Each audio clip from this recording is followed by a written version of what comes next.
I run a fake restaurant on a delivery app. I registered a company, bought all the takeaway boxes from Amazon, signed up for a few delivery apps, made a few social media accounts and printed leaflets that I drop in mailboxes. I resell microwave meals. On some meals I add something to make them look better, like cheese. So far it's at around £200 a day in revenue. Nobody suspects a thing. Soon someone will come for hygiene inspection, but I'll pass that check without any problems. It's not illegal to operate out of your own kitchen. Serious, what is the creepiest or most unexplained thing that's happened to you that you still think about to this day? I fell asleep on the couch and got up in the middle of the night to go to the bathroom. Once I got there I realized I didn't have to go. I headed towards the bedroom but decided to turn around and go back downstairs to the couch. When I got there I saw my body still asleep curled up on the sofa. I don't remember what happened after, and I know it had to have just been a dream. But, it still freaks me out to this day to think about it. I had a recurring nightmare of a pitch-black parasite sucking the life out of me. Sometimes it waited for me in dark corners to go to bed. My cats always slept on my bed during that time. For me it was a very stressful time. I got an itch at the place of my chest where I dreamed the parasite was sucking my life out of me. I got sick and felt a pea-sized lump. I went to my doc and they ordered a biopsy of that lump. As it turned out I had male breast cancer at the age of 28. After I got well again the dream never came back and my cats slept in their places again and not on my bed. My cat used to visit me after he passed away. I could see him move in the corner of my eye, just at the edge of my vision. Or I could feel his head pressing against my chin, like he used to. This went on for years, and basically stopped when we moved. I miss him. Serious, people who have survived a murder attempt. By dumb luck, what's your story? Thank God for my nosy neighbors. I always used to hate how nosy they were. Until this happened. When I was about 10 I was riding my bike outside. My parents always let me ride my bike outside during the summer, but only up and down the street we were on. One day, a man in a van was parked across the street. He called to me, asking me if I had seen his dog and could help him find it. Me, being a dumb child, offered to help him find it, and I started walking towards his van. My neighbor, an older white lady, came bolting out of her house hooting and yelling, telling the guy to back off. The dude got back in his car in a hurry and took off, and it wasn't until many years later that I realized how bad that situation could have been. I have a friend who had a party at his parents' house when he was in high school that a ton of random people went to. He got super drunk during the party and went upstairs to go to sleep, knowing that his friends would watch the party for him. My friend woke up from his nap to a guy from his school sitting on top of him stabbing him to death. He was stabbed 7 times before it stopped and he laid there on the bed dying. The only reason he is still alive is because his best friend came upstairs to ask him if it was alright if he made a frozen pizza and found him. The assailant was put in jail and recently was released, and it scares me to know that a guy who wanted to know what it would feel like to kill someone is still out there free. Well, my mom got mad at me when I was 20 and I didn't give her money for her birthday, which I'm assuming was to pay off drug dealers of hers, so she stabbed me between the ribs. Ended up getting stuck in the bone and had to get it taken out in surgery. People who live rurally, what's the scariest experience you've had that you can't explain? My mother lives alone pretty much in the woods. Completely dark at night, no street lights or lights from neighbors, only a small road leading up to the house. One time in the middle of the night she woke up to clear footsteps on the gravel, you know the sound, and 3 knocks on the front door. She called out hello and looked outside and nothing there, only silence. It might not be a spectacular story, but I would freak out if it was me waking up to that in the middle of the night with no other people around. Unfortunately it's hard to explain. I was hiking down a trail with my dog in remote northern Wisconsin, when I just got a weird feeling.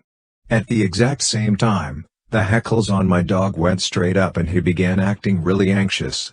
About the same time, I came into a clearing in the woods, and got hit with what I can only describe as a sound wave.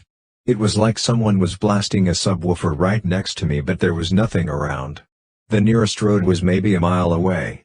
Something told me to get the fuck out of there. So I quickly turned around and hiked as quickly as possible the rest of the way back. I didn't hear that bass sound after I left the clearing, but I still felt like something was following me. What is the strangest mystery that is still unsolved? The lost A-bomb off the coast of America, which the US government said not to worry about in the 50s and tried to cover up, was dumped in the ocean in an aviation accident and it's still lost to this day. 100x more powerful than what was dropped in Japan. This dude got lost in the catacombs, and they found camera footage of his journey, but at some point he drops the camera and just starts to run. As far as I know, nobody has found out WTF happened to him. The Miyazawa family. Just listen to the Case File podcast on this and it has my mind blown. Someone entered the family home around 11:30 p.m., killed everyone, ate some ice cream, took a nap, pooped and didn't flush, changed clothes and left like 8 hours after the crime. 20 years on and we don't know who or why. What happened to Brian Schaffer? This happened in my hometown. This med student went to a bar with friends and then fully disappeared off the face of the earth. Serious, what are some seemingly normal images with disturbing backstories? This photo before the Omagh bombing in Northern Ireland. Almost immediately after this photo was taken, a bomb was set off in the red car beside the boy on his dad's shoulders. The father and child survived miraculously, but the photographer and 28 others died, while around 220 were injured. This picture taken of David A. Johnston 13 hours before the eruption of Mount St. Helens in 1980. His last words were over radio Vancouver, "Vancouver, this is it." Before going silent and his remains never found. This guy took a picture of a bear while in the woods. Shortly after he took that photo he was killed by that same bear. Ayano Takumasu, a person in a red sweater in the background, lost her footing while posing for a picture and fell into Niagara Falls. Mark Jackson's basketball card. In the background are the Menendez brothers sitting courtside after they killed their parents. It's the last picture taken of 18-year-old Jolie Callan by her ex-boyfriend before he shot her twice in the head and pushed her body off the cliff. People who take walks at night, what's the scariest thing you've seen? There was one night where a car stopped up the road, a girl got out, yelled for help, then got back in and they drove off. I have no idea if it was serious or not, considering she got right back in the car. One time I turned around to see what was behind me just out of intuition, and I saw someone step behind a tree rather quickly and try to hide from me. I stood there for a second to confirm this, then I speed walked home. Effing creepy. Dead body on the side of the street with a sign around its neck saying "I'm a cell phone thief, don't be like me." This was maybe 20 years ago in Manila, Philippines. I once saw tiny hands reaching out of a sewer grate. Took me a minute before I realized it was a raccoon. What is the scariest, creepiest theory you know about? Okay, this one is rough, so please bear with me.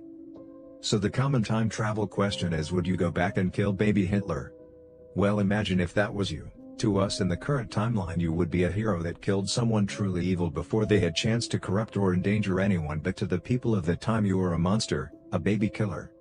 They couldn't exactly explain to people, "I was sent from the future to kill this baby to save hundreds of millions of lives." No one would believe him and would just assume he was some nutcase, or maybe they're not allowed to tell anyone as per the agreement with the future government. It makes you wonder, all the people through time that have been called monsters for killing babies, what if they were just heroes from the future saving us all? They couldn't tell anyone either? This isn't a theory, but I just think it's cool. You know how movies and shows always have this ancient alien race that came way before us, and were the new species? Well, technically, most likely that's wrong. We are near the beginning of the universe. If the universe was a person, we would literally barely be a cell, not even formed. In reality, we are the ancient species, we are the ones that come before, we are the ones some future civilization may see. Just a crazy thing to think about. I have a sleep disorder that causes nightmares and dreams that are often indistinguishable from reality. I live whole lives with partners and kids or work jobs in strange places for decades in full technicolor details and reach old age before waking. Sometimes it's so intense that I sob and grieve for the lost relationships as if my real-life partner has died. I am confused to be my own age and be here now. The theory that this life is a dream simulation type thing feels pretty real to me. My brain seems to create whole viable realities anyway. What the scariest true story you know? The story of the Lake Nyos disaster. The lake periodically belches a cloud of invisible carbon dioxide gas that suffocates everything within a 16-mile radius. In 1986, Over 1,700 people and all their livestock died without even understanding what was happening to them. The Nutty Putty Cave Incident. A spelunker got stuck upside down in a narrow cave for 26 hours. Crews tried to pull him out with pulleys, but had to be careful not to break his legs, because that could be fatal with the circumstances he was in. Rescuers even almost dislodged him, only for an anchor to fail at the last second, plunging him back into the crevice. He eventually died, and they sealed the cave shut with him inside. I've told this story before. I'm an eye doctor and I had a patient come to me with an infected eyelid. 2 other eye doctors tried to treat and failed. They were dumping all sorts of medicine into it and it wasn't getting any better. At this point, it was swollen and painful for weeks with no improvement despite being on tons of meds. Apparently, neither of them thought to flip the lid upside down, you know the gross trick some kids do with their upper eyelids? It was a painful maneuver for her very swollen eyelid, which might explain it. Anyhow, there appeared to be what looked like a visible abscess inside the tissue with thick gooey material. I thought I'd give it a nudge and saw it move. This wasn't an abscess, it was something else. I managed to remove it quite easily in one whole piece. It was a fly larva. The patient told me that she had a bug hit her in the eye a few days before she got this infection. I removed the larva and within 2 days the wound closed and she was 100% recovered on basic antibiotic eye drops.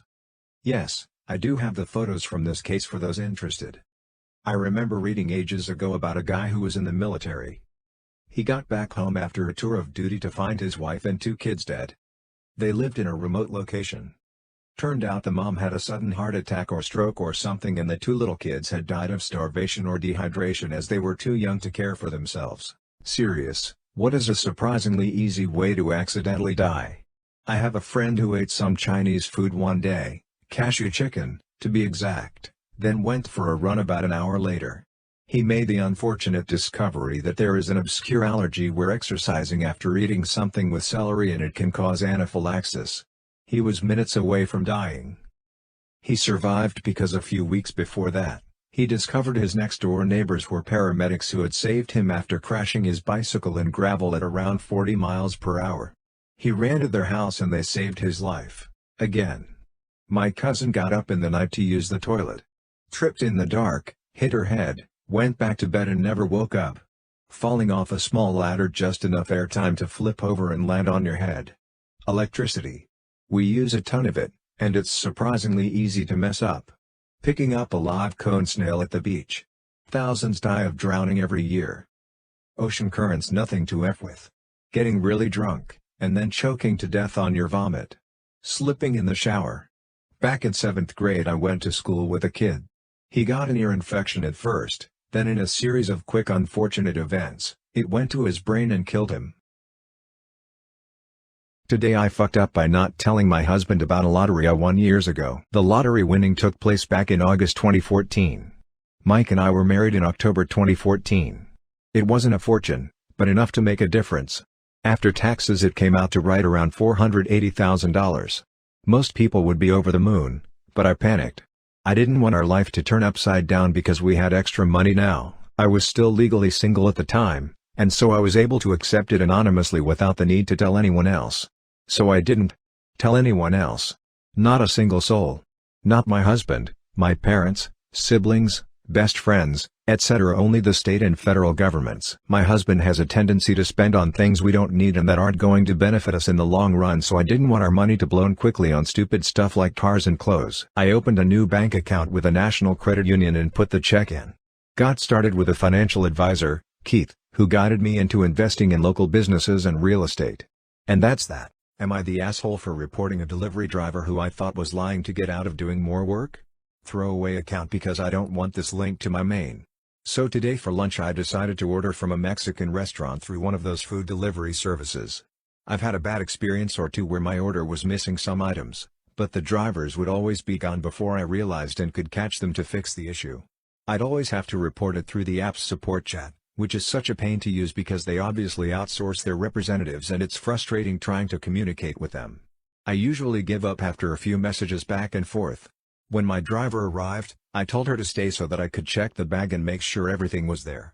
I noticed she kind of raised her eyebrow for a moment but otherwise she stood quietly and waited. Sure enough, a couple things were missing. I politely said she needed to return to the restaurant and get my missing items. In a very neutral, rehearsed-sounding tone, she said that it's against company policy to do that and I should contact support through the app. I explained that I preferred not to deal with support. She said they're the only ones who can help and she's really not supposed to go back to the restaurant.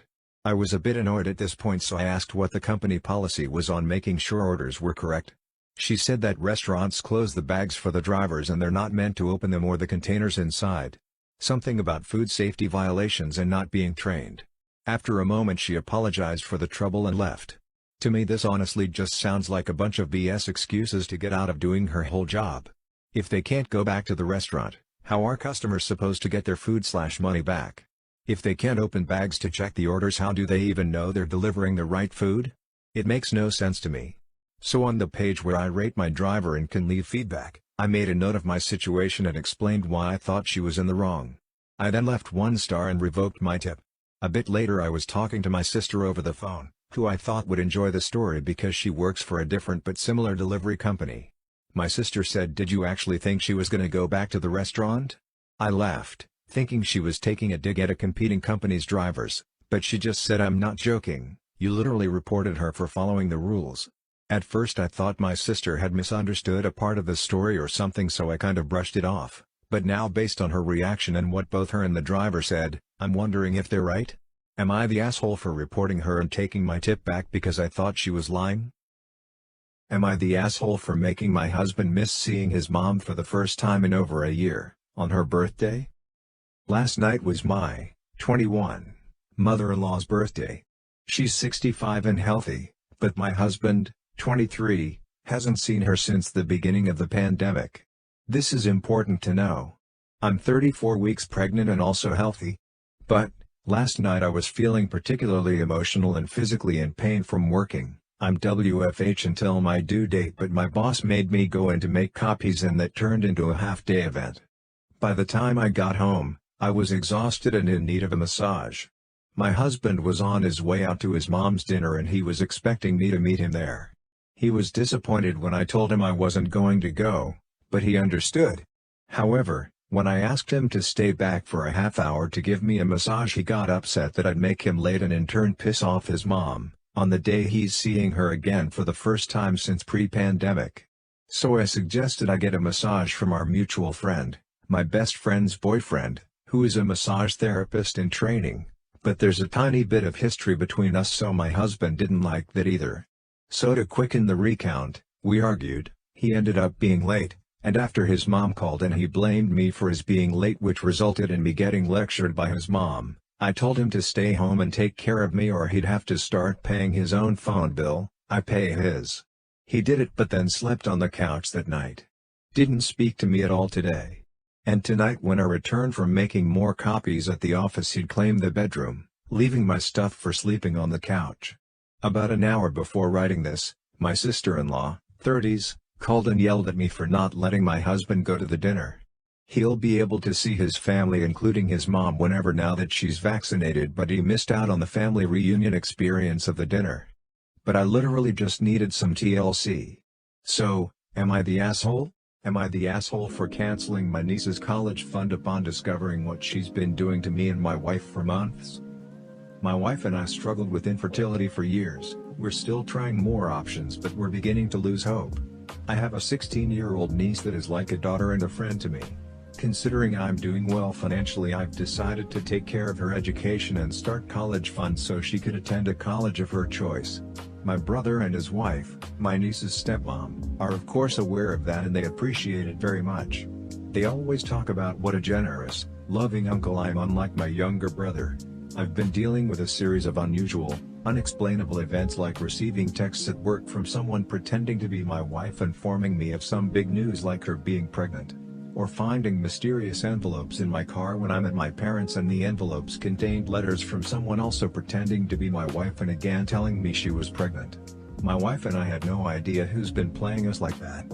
We knew it was someone close and had many that made our suspect list, including my bill.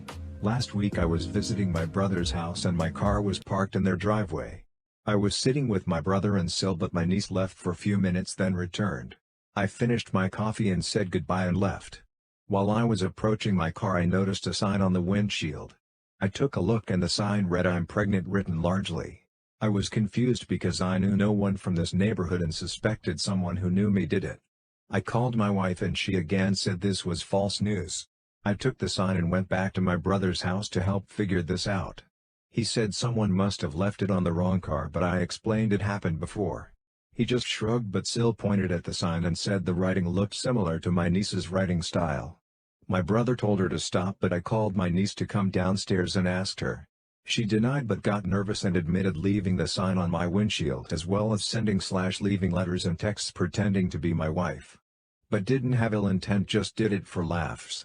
I blew up telling her she was out of line to think mocking mine and my wife's suffering and playing us was for months was funny. I said I was mad, I was disappointed and won't ever be looking at her the same. I informed her, my brother and Sil that I officially canceled the college fund I started for her due to her cruelty and disrespect for us. She broke down saying she meant no harm or disrespect and was just messing with/teasing me. My brother said I can't actually make this decision based on small mistake my niece made. He said this is her future that I was giving up on and my decision will have a lasting impact. I cut the conversation and left after he tried to talk me out of giving her this harsh punishment. But to me this was no punishment, just realizing she didn't deserve my hard-earned money. Brother said I exaggerated. Am I the asshole for telling my extended family how many men, roughly, my sister has slept with after she outed our youngest brother as a virgin? We had a family dinner this evening. My family has 4 kids in total, me, my elder sister, 29F, younger sister, 24F, and youngest brother, 22M. Extended family attended our family dinner. So all of our significant others, our cousins, aunts and uncles etc. During the dinner my elder sister and youngest brother got into a mild disagreement. My sister seemed, at least to me, to be coming across as very aggressive out of frustration and losing said argument. The two of them were too absorbed in their argument to realize the rest of us were getting a bit fed up. Eventually my sister got really fed up and said, "Shut up, I'm not going to argue with a 22-year-old virgin." My brother hadn't done any personal attacks up until that point, it was completely unprovoked. I think it might have been the alcohol as my sister is a mean drunk. Anyway, I immediately told my sister to grow up and that she was making an embarrassment of herself. She replied by saying everyone knows he's a virgin and she didn't say anything wrong. This annoyed me as my bro definitely has confidence issues and doesn't need to be made fun of like this. So I responded by saying how she slept with well over 100 men while she was in college, and that since everyone in the family knows this it's not a big deal, right? Turns out her husband didn't know this. Amazingly, I genuinely assumed he must have known. He left the party angrily saying my sister misled him about her past. Family is blaming me for their marital problems. I refuse to accept I did anything wrong. My sister bullied my brother in front of everyone. All I did was give her a taste of her own medicine. Am I the asshole for telling my wife's friend she is too old and ugly after she repeatedly asked my 19-year-old son to take off his shirt? He was getting uncomfortable. My family had a small get-together at my house. One of my wife's friends was over. She is unmarried. I think she is 45 to 47. We aren't too close to her since she lives pretty far away. She was over our house and she started complimenting my son. My son is 19. It starts off innocent but as time goes on it gets more and more crossing the line. When we were out on my deck she starts telling my son to take his shirt off. What's the point of going to the gym if no one will see it? My son is visibly uncomfortable and tries to shut her down. She repeatedly is asking and is getting more aggressive with it. I interject and I'm like, "Hey Kathy, I think you are a bit too old and ugly for my son." This got her upset really quickly, and she excuses herself to the bathroom and starts crying. My wife goes to comfort her, and then later she leaves. At the end of it my wife is super angry with me for saying that I should have said, "Hey Kathy, looks like you had too much to drink or something else." I told my wife that Kathy, BTW this is not her real name, works a corporate job, she has had training on this and that she knows better. And our son was uncomfortable. He is 18 plus but he doesn't know how to deal with an adult let alone someone saying that in our house. I told my wife flat out that if I was to invite a guy friend and he was to ask to see our daughter in a bikini my wife would have called the police. She says it's different. I tell her that I was way kinder to Kathy than I would have been had a guy said something like that to her daughter. And I told my wife that Kathy needs to apologize to my son before she can ever come into her house again. Overall, I think I was fair. If Kathy just said it once and I said that, I think I would be the asshole, but the fact she kept repeating it, that's why I said it. And I wanted her to get the message that yes, I am upset, that's why I included the ugly part. Am I the asshole for breaking my promise to my stepkids, and abandoning and traumatizing them because I did not want to parent them anymore? I met Will when I was 22. Will was 29, with 2 kids, and had newly been widowed. We had whirlwind courtship where he introduced me to the kids and got me involved in their lives very early. First few days after I met him, Will said really quickly he was sure I was the one. Not only for himself but also for his kids. That we'd have an incredible, happy family life. We got married when I was 23, Will was 30, and his kids were 8 and 6. Our wedding ceremony also included me and the kids making promises to each other, which was Will's idea. Soon Will shoved all the childcare onto me. I wasn't a stay-at-home spouse, I worked full-time and always have. But he always had reasons for me to do the childcare, him being sore from doing a physical job, me being better at it since I babysat kids this age in the past and he never had. Or girl stuff for his daughter. Or cooking or anything. He always had some reason and it ended up always on me. He started playing video games and relaxing from getting home until bed, because he was tired and he was bringing in the money and keeping the roof over everyone's heads, though that wasn't really true. He said he deserved to relax. Then he went out with his friends or brought them back to drink beer and watch loud TV. He developed a major attitude with me, and encouraged same in the kids. They found it funny. He started openly disrespecting me and encouraged them to also. He was the ultimate fun dad and I got put in the role of the mean witch. Sometimes they all ganged up on me and mocked me. But also all expected me to serve them and constantly be jumping up to care for them. By the end of the first year I realized the marriage was a big mistake, but felt guilty leaving because of my promises to the kids. Another year went by and I realized that no matter how I tried, and how I knew they were only kids and I didn't really blame them, I genuinely hated both of the kids. And I could not lie to myself anymore and pretend that I loved them. I did not, and I never would. One day I just walked out, packed up everything of mine and moved out while nobody was at home. I left a note explaining it wasn't working and saying goodbye. That was the end. Cue shitstorm from my ex and a bitter divorce, but we both walked away with what we went into the marriage with, not much for either of us. I had never legally adopted the kids so I had no rights or responsibilities about them and I never reached out to any of them again. Honestly, I was overjoyed to be rid of all of them. 15 years have gone by and that seems like a lifetime ago, or another person's life, but I'm still in my 30s. I was recently shocked to get a message from Tamara, Will's daughter, now 25. Tamara said I betrayed and traumatized her for life for abandoning them after my promises to them.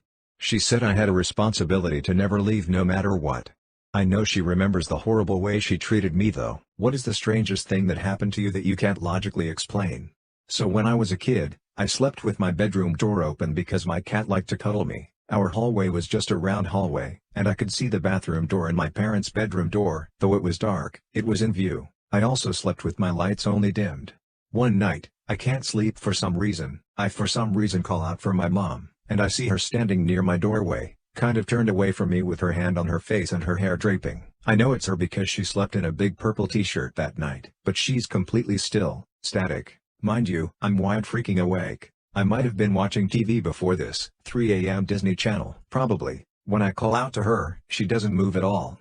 Blink, she's gone. I start freaking out and calling out to her for real. And that's when I hear their door open and close and my mom rushes to my aid. I think she either slept with me all night or I stayed up all night watching TV to pacify myself. I started sleeping with my door closed out of that and I don't look too carefully in darkness. I tricked my parents into a useless punishment cycle that I abused my whole childhood. As a kid, I convinced my parents to simply take the power cord from my Xbox when I was being grounded. I assured them that it was useless without the power cord and was much easier than lugging the whole setup out of my room. However, I had a second power cord and would just wait till they went to bed to use it. I never stopped mom and dad. It's been 20 or so years and I've never told them. Am I the asshole for banning my husband and father-in-law from the delivery room due to their intensely stressful/creepy behavior during my pregnancy? My husband and I are expecting our first child, which I knew would be a really sensitive issue as his own mother died in childbirth with him. We met with a marriage counselor to talk things through at the beginning, and he swears he's been seeing his own therapist twice a month throughout my pregnancy. I don't want to call him a liar, but I'm fairly sure he's either not going or not talking about the big issue. He and his father, a hugely active part of our lives, are completely convinced that I'm going to die in childbirth. They won't openly admit it, but their behavior has reached the point where it's constantly making me feel stressed and uncomfortable. When it was my husband saying, "Please make sure your life insurance is up to date. And I'd like you to meet with a lawyer and draft a will," I was like, that's kind of intense, but okay, if that makes you feel better. When my husband asked me to go through all of my possessions and inventory, what I wanted to be saved for the baby versus what I would want to be returned to my family in the event of my death, I put my foot down and said absolutely not. Too morbid. No way. My Phil, who lives a few blocks away and eats dinner with us 2 to 4 nights a week, got on my case about how I was making things difficult for my husband in the event that he will be a grieving widower with a newborn. I'm just gonna add here that I've had a completely complication-free pregnancy and have no reason to think I will die screaming in the coming weeks. When I tell my husband this, he calls me paranoid, but I feel like my Phil wants me to die. His whole life identity for the past 35 years has been amazing single dad, never dated or had close friends or even hobbies really, and it seems like he's looking forward to being able to guide my husband through what he went through. At this point, I'd honestly be happy to never see my Phil again, and I certainly don't want him in the delivery room, especially since he told me he was putting his foot down about me not being allowed to have an epidural or laughing gas. He's a commanding presence and I know that whatever he wants in the delivery room, he will get. I know people will say OL&D nurses would never let that happen. But you haven't met this man. My husband, in addition to backing his dad on everything, acts like my due date is my death date, and has completely pulled away from me. Every minute with him is morbid, stressful, and a reminder that our marriage seems to be crumbling. No matter how many times I tell him his behavior makes me stressed and upset, it's just getting worse, and I do not want it around me while I'm concentrating on giving birth. Do I owe it to my husband to let him stress and upset me during labor? Is his presence at the birth more important than a safe and healthy delivery? My therapist says no, but this whole thing has been so weird I feel like I need some outside perspective. Shrek in my head. As a little kid, I was so damn obsessed with Shrek. I mean the kind of obsessed where I'd watch it over and over again days in a row. It was all I ever wanted to watch. It got to the point where I had memorized it word for word, and beat for beat. This meant that, somehow, I could watch it in my head timed perfectly. No fast forwarding, no skipping. Now this was fine for car trips and such, because my dad would be like, "Hey, do you want some coloring in to do?" And I'd be like, "Nah, I'm going to watch Shrek in my head." Occasionally my dad would ask where I was up to in the movie just to check on me. You're probably thinking, huh, that's weird but cool I guess? Wrong, sort of. It got so bad that I'd watch it in my head at night before I went to sleep. My dad would literally check on me at night, notice I was blankly staring up at the ceiling, and have to yell stop watching Shrek and go to sleep. I can't remember how this faded from being one of my abilities, but it sure was cool while it lasted. But for a while, Shrek really Ida for getting upset with my husband after he told me nothing will change while I am pregnant. So me, 26F, and my husband, 28 meters, who I'll call Jake for this story, have been together for 5 years and married for 3. We have recently started trying for a baby as we both felt like that was the next step in our life together, and 3 weeks ago I got a positive test back. We were really happy and told our families, and now my mom and Mel want to throw a big baby shower for us. It was just super good news all around. Well, 2 nights ago me and Jake were getting ready for bed when he reminds me to go through the house and make sure all the lights are off. Now he can be a little lazy at times, and it has become a nightly routine for me to make sure all the lights are off that he leaves on before we go to bed. I wasn't feeling very well and asked if he could just do it since he wasn't doing anything and was literally standing by the door. He then tells me no, this is what is expected of you every night. I was a little hurt but I didn't want to fight with him so I just did it. When I came back Jake goes on this very long and unprovoked rant saying things like just because you are pregnant does not mean anything will change and you are still expected to cook, clean, and do all the chores every day because how can you be expected to be a mother if you can't handle a little work? He wasn't yelling or anything, he was talking to me quietly like I was 2 inches tall. I was shocked because I had never heard him say anything like this. The rant went on for about 30 minutes before I interjected and asked, well, what do you plan on doing to help me with all of this? He then got extremely defensive saying he works his ass off at his job to provide for me and what is going to be our future children. For context, I don't work ATM. My job was not paying enough to justify me going, so I am a full-time college student. He ended by saying that it doesn't matter how I feel physically or mentally, it is a mother's job to push through, and if he helped and babied me I wouldn't be a good mother. I got extremely upset and started yelling, and I said that I wish I would have known this is how you felt before I got pregnant with your baby.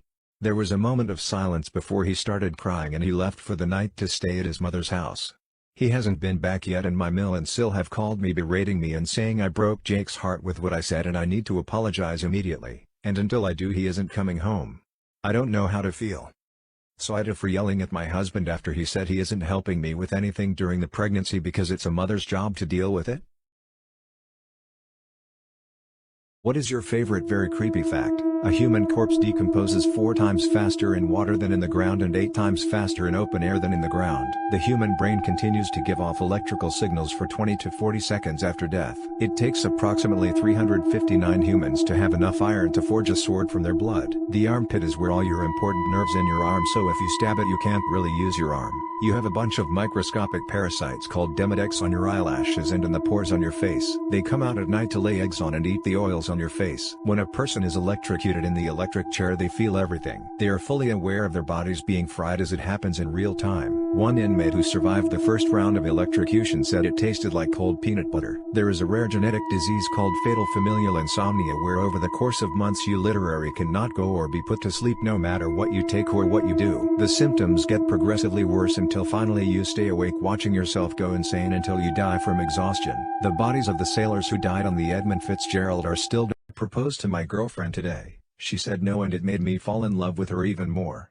Today I proposed to my girlfriend. We have been together for over 5 years and her parents have been pressuring us to get married. Yeah, some parents are like that. I am not into marriage at all, but I love my girlfriend and if it is important for her, it is important for me too. I was nervous about the whole effing thing to be honest. Do I want to get married? Am I doing it for the right reasons? Don't get me wrong, I love my girlfriend more than anything, but marriage is a big ass step in someone's life. I bought her a ring, and I decided I would wait until her birthday to pop the question. I wanted that moment to be strictly her and I. It was our moment, our next step in our relationship.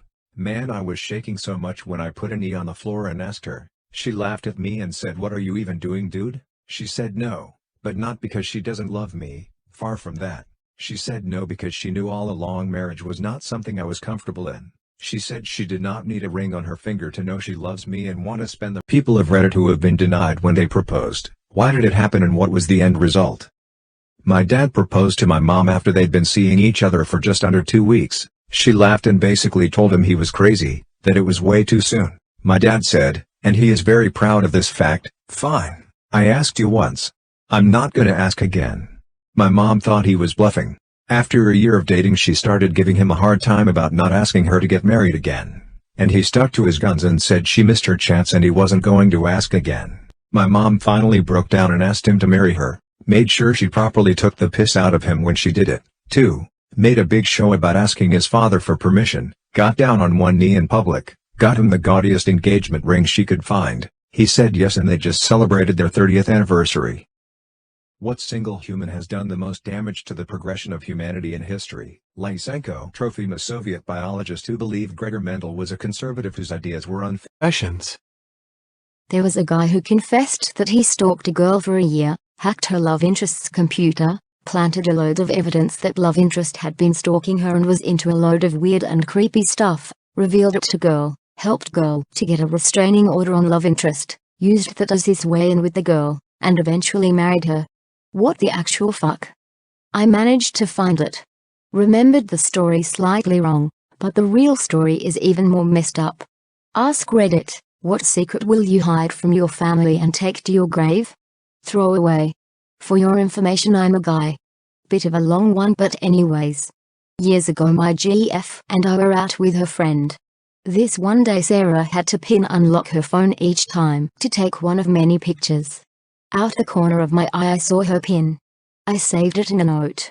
Months later Sarah and Deb were at my place and went to the pool. Sarah left her phone indoors. I used her password and hit jackpot. Nudes, videos, message logs with some guy she was talking to, along with tons of dick pics and videos of him jacking off.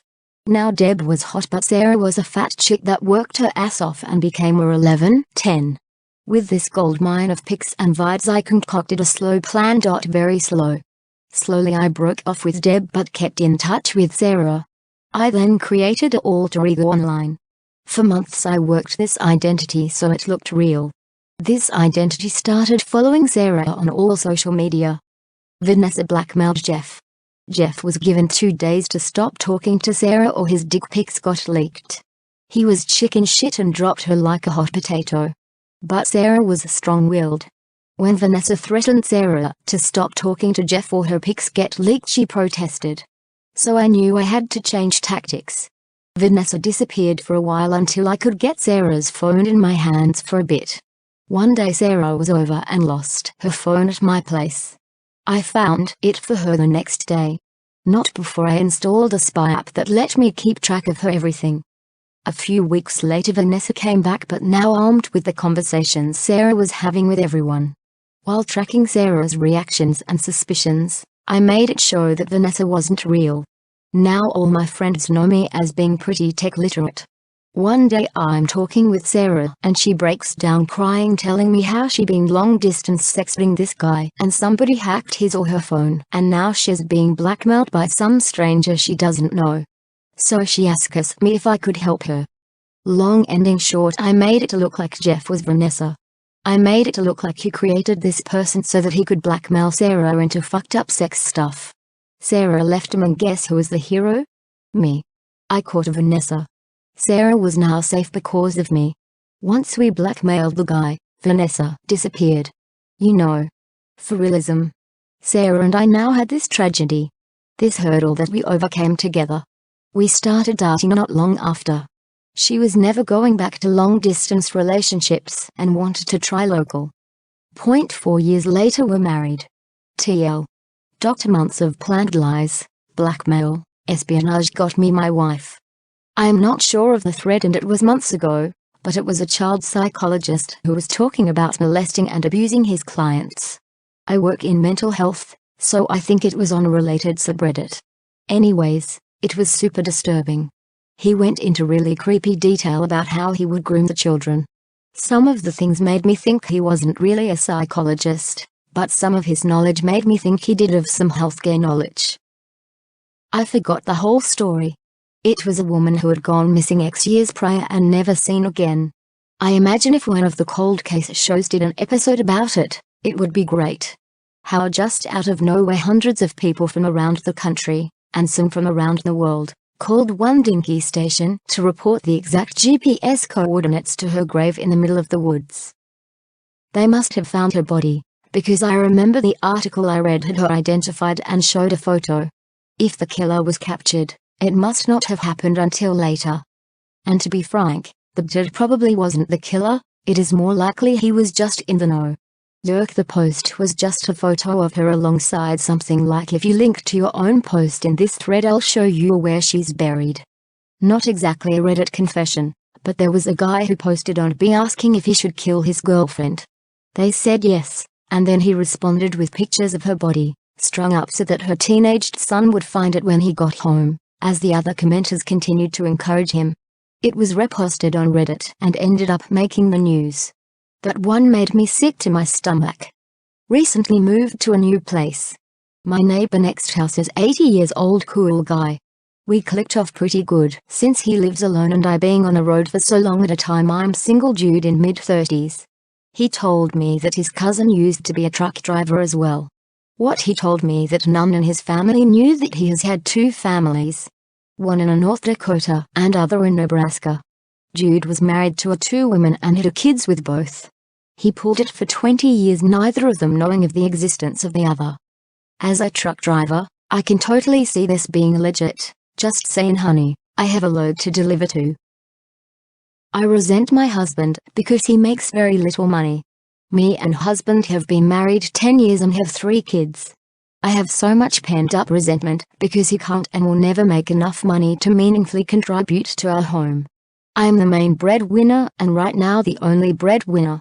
We live modestly in a tiny old house and we never go hungry, but we live paycheck to paycheck.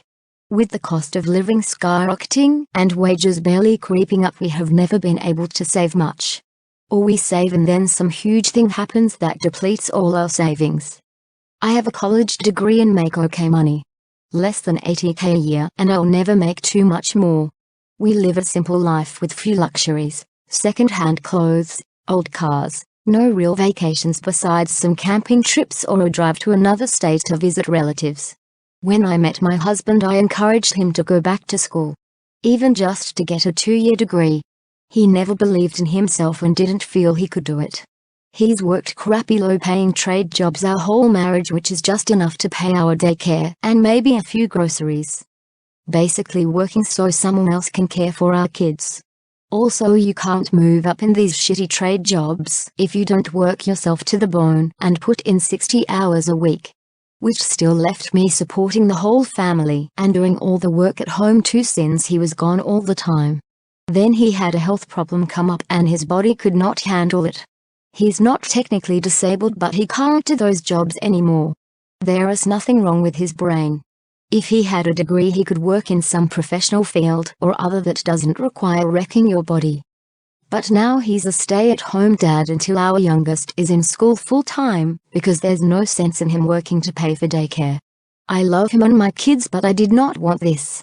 I did not want to basically support a whole family. I did not want to live paycheck to paycheck.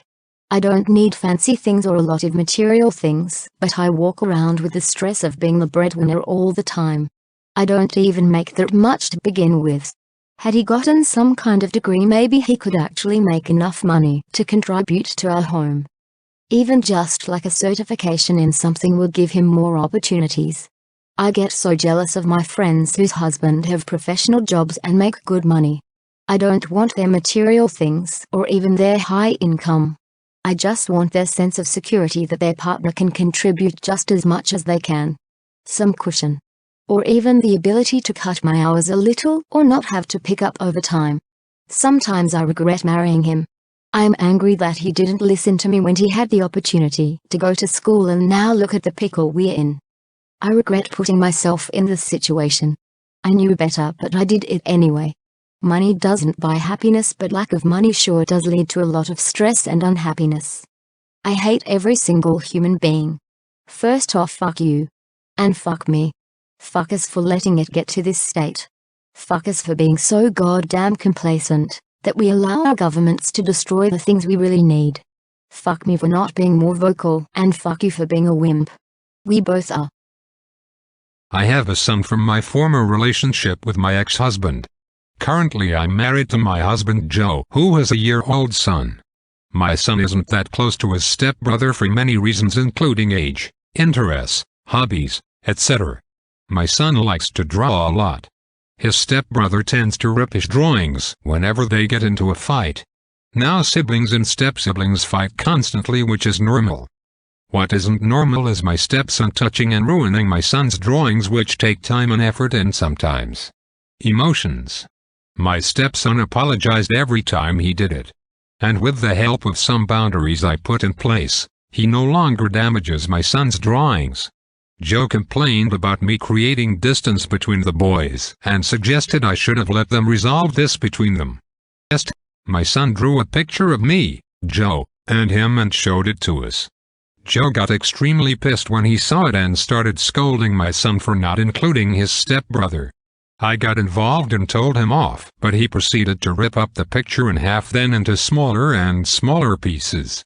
My son started crying, and I snapped and yelled at Joe, asking what was wrong with him. He told my son to go upstairs because he was punished and his punishment won't be cancelled till he starts including his stepbrother in his drawings. I told him to stop, but he told me stay out of it. You're the reason we're having this issue, and said that I made the boys resent each other by enabling my son's unjustified hatred for his stepbrother and setting boundaries that shouldn't be set between brothers. I reminded him of what his son has done that caused my son to exclude him. Then told him that none of us, even myself, have the right to demand to be included in anything my son draws. It's his own thing and he gets the final say. I then demanded that he apologize to my son immediately. Joe sarcastically clapped and then said that if I keep this up, then my son will grow up to be antisocial and soft. I went upstairs, leaving him ranting about how this was basically my fault. I stayed with my son till he calmed down. Joe told me that by expecting him to apologize I'm not treating him as a parent and undermining his word. This. If any man treated my kids like this, he would be out the door with a foot up his ass. Now you know why your stepson is an abusive little SHT. Because his father is too. No torrent available. Am I the asshole for telling my soon-to-be niece that she doesn't need to wear a dress to my wedding? So my wife 34 female forgets her ID and I 33 male. We order a drink at a restaurant we frequent often.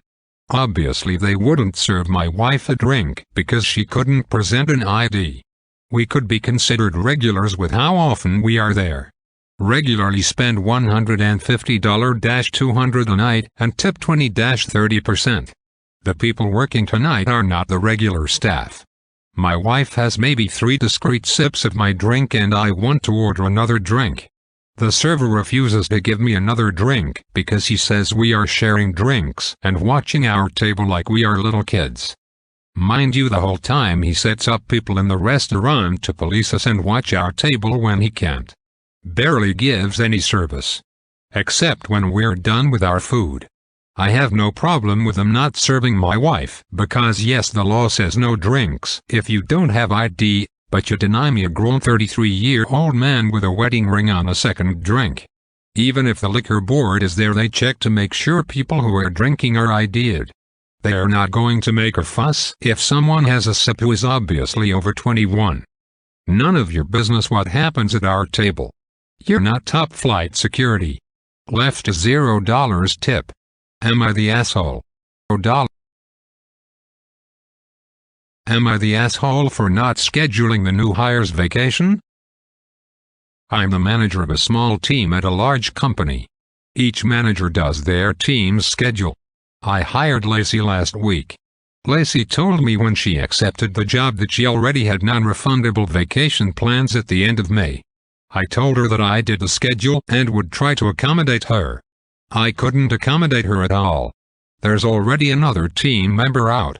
I put up the schedule and was very surprised at an email from Lacey regarding her vacation not being scheduled. I informed her we didn't have the flexibility and that she was expected to work. When I went to my lunch break, I walked by Lacey's desk and was surprised to see it packed. She handed me her lanyard and told me she quit. She said that she wasn't losing out on $2,500 and that she already had an offer from one of the jobs she turned down that promised her vacation was safe. I'm now being called into my boss office because she quit so fast, but in my experience, if you start a new job, you understand that you are last for vacation. My fiancé says that I'm an idiot and she was telling me, not asking me. Too long. Didn't read. Didn't grant new girl's vacation request and she quit. Am I the asshole for not approving it? Am I the asshole for saying I should have been asked before my son got a massive tattoo? My son is 8 and thinks tattoos are cool just like dinosaurs or UFOs or pirates. His mom decided to do something outrageous by letting get a fake sleeve tattoo of dinosaurs, UFOs and pirates. I found out after his teacher sent us an email about it. He thought it was too distracting. I had not seen my son since Friday, so this was strange. I went to his school and surprised him. He was wearing a sweater and pulled it back to see his arm. I asked him if he had any other tattoos, and he said yes on his side. I lifted up his shirt and the sleeve runs to his side. His teacher was there and I said it looked absolutely trashy and agreed with him. My son's mom said she couldn't believe we were making a big deal out of what was equivalent to markers and reminded us that she does not have tattoos but we do. I told her she should have ran this by me first. I would have told her to tone it down. When I gave him a bath, I tried washing it off, it wouldn't come off. This isn't the cheap cereal box tattoo stuff. Am I the asshole for leaving a $0 tip at a restaurant? So my wife 34 female forgets her ID and I 33 male. We order a drink at a restaurant we frequent often. Obviously they wouldn't serve my wife a drink because she couldn't present an ID. We could be considered regulars with how often we are there. Regularly spend $150-200 a night and tip 20-30%. The people working tonight are not the regular staff. My wife has maybe 3 discreet sips of my drink and I want to order another drink. The server refuses to give me another drink because he says we are sharing drinks and watching our table like we are little kids. Mind you, the whole time he sets up people in the restaurant to police us and watch our table when he can't. Barely gives any service. Except when we're done with our food. I have no problem with him not serving my wife because yes, the law says no drinks if you don't have ID, but you deny me, a grown 33-year-old man with a wedding ring, on a second drink. Even if the liquor board is there, they check to make sure people who are drinking are ID'd. They are not going to make a fuss if someone has a sip who is obviously over 21. None of your business what happens at our table. You're not top flight security. Left is $0 tip. Am I the asshole? $0. Am I the asshole for telling my girlfriend that it's weird that she says I love you to her brother? Tim, 26 old, girlfriend 24, has a brother 19 who goes to college only about an hour from where we live.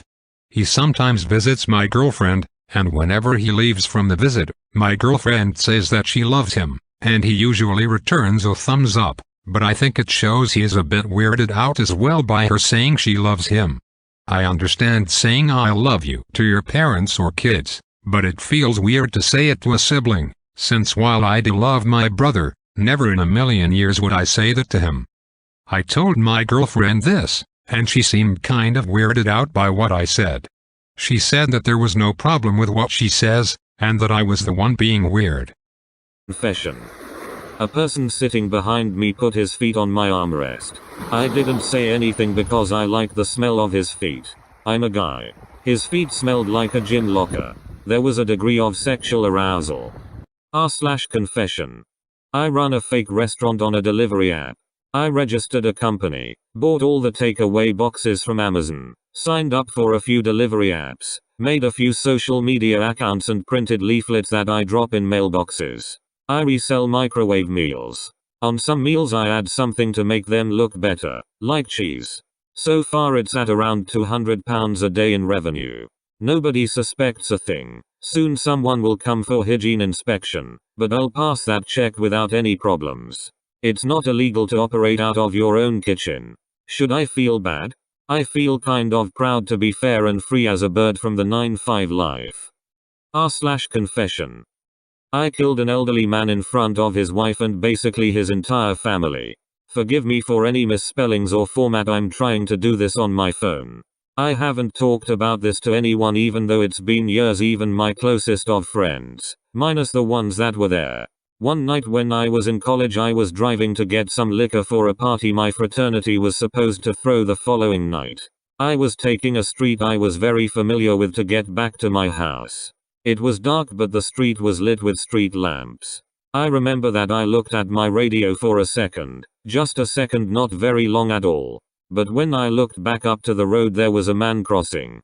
I didn't have any time to react. By the time I saw him he had already hit the hood of my car and bounced off the side. I remember screaming and hitting the brakes, and the wash of horror of what had just happened. I'll admit I had thought about speeding away, but I pulled over to the side and ran out of my car to check on this guy. When I got to him his family was standing outside the restaurant he was leaving and they were all screaming and crying. He has laying on the side of the road with blood coming out his nose and mouth. 2 other men were standing with him trying to see if he was alright and calling 911. All I could say was I didn't see him. I was frantic by the time it had set in what I had done. I sat on the curb across from the family and listened to their crying in agony while we waited for the paramedics to arrive. I sat there and sobbed while 2 paramedics took him away in an ambulance. I don't believe I've ever cried so hard and for so long. The worst part about all of it and what still kills me today was that his wife came over to me while I was distraught on that curb, sat next to me, placed her hand on my shoulder and said I was married to him for almost 50 years. We had a good life. Then she hugged me and said that she forgave me. After everything was said and done, it was ruled that it was an accident. I wasn't charged with anything and I had one of my friends pick me up from the police station. I went down a dark path the years after that. I drank heavily, dropped out of college in my senior year, and had to move back in with my mother and father because I couldn't hold on to a job. Even tried to kill myself with pills. It was a hard road to recovery, which I feel I'm not fully recovered from, nor do I feel I ever will be the same. But eventually I got my life back in order. Joined up with the Navy and saw a bit of the world, and now I'm on track to go back to college and hopefully finish what I started there. It took almost a decade, but I finally start to feel almost whole again. I'm back to hanging with my friends, and actually going out. So maybe there is a light at the end of the tunnel. R/confession. I lied to a blind neighbor and told him I moved away. Many years ago, I was standing on one of my balconies when a taxi driver was obnoxiously blowing his horn out front and yelling for a blind man to walk toward my voice from his own townhouse. That direction was toward traffic. My roommate and I went down and helped him to the taxi and scolded the driver for being so rude. I made the mistake of giving the blind neighbor my phone number so that I could give him a ride in the future. Then the phone calls came, and never stopped. And when I gave him a ride, he would ask for various detours. I'm very calculated by nature. If he had told me beforehand where he wanted to go, it would be cool, but we'd be driving along and he'd throw in 2-3 extra places on each ride. And it came to be every day that he wanted rides, and he'd even call me to remind me to give him a ride. Not that was ever late or backed out. Finally I had enough, so I gauged how blind he was. His response was that he was blind as a bat. A week or two after he said that, I told him I had a job interview in the next city. A week after that, I told him I got the job and was moving away in a month. After I moved away, it was strange as hell walking by him in silence as he stood on the sidewalk. R/confession. I lied to a blind neighbor and told him I moved away. Many years ago, I was standing on one of my balconies when a taxi driver was obnoxiously blowing his horn out front and yelling for a blind man to walk toward my voice from his own townhouse. That direction was toward traffic. My roommate and I went down and helped him to the taxi and scolded the driver for being so rude. I made the mistake of giving the blind neighbor my phone number so that I could give him a ride in the future. Then the phone calls came, and never stopped. And when I gave him a ride, he would ask for various detours.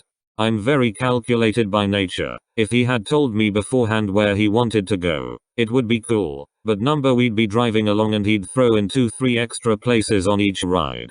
And it came to be every day that he wanted rides, and he'd even call me to remind me to give him a ride. Not that was ever late or backed out.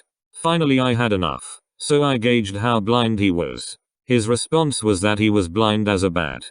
A week or two after he said that, I told him I had a job interview in the next city. A week after that, I told him I got the job and was moving away in a month. After I moved away, it was strange as hell walking by him in silence as he stood on the sidewalk. R/confession. I pretended I was selling something on Craigslist and got 2 strangers to meet awkwardly. Years ago I made a new email address and got 2 potential buyers for a PlayStation that I was pretending to sell. I confirmed a date and time with both of them.